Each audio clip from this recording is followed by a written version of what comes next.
गइल रे सखी दूरा घटना भइल रे सखी रही साटा पगइल रे सखी दूरा घटना भइल रे सखी तमोरा तावा पचारा तार के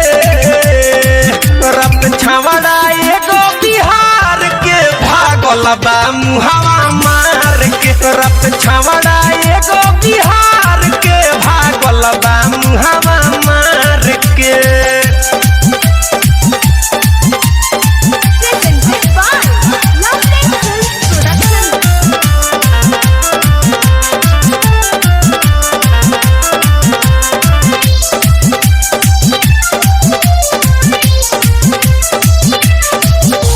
होठवा के लाली हमर भागल बा चूस के हिक भर कोड़ले बाबे लहंगा में घुस के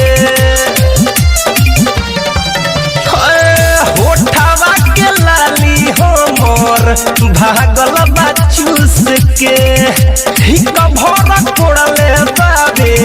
लहंगा में घुस के पूरा पानी जवानी के गार के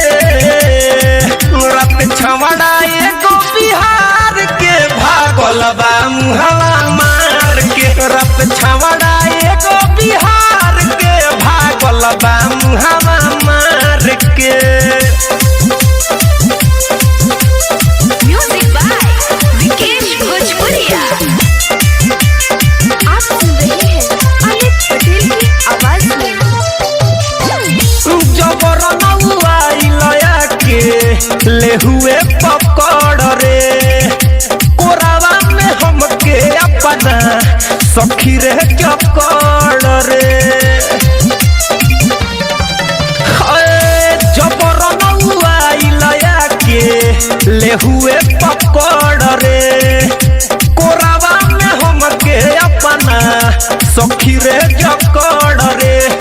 तमोरा तावा पचारा तार के रत छवड़ा एगो बिहार के भागल बा मुहला मार के रत छवड़ा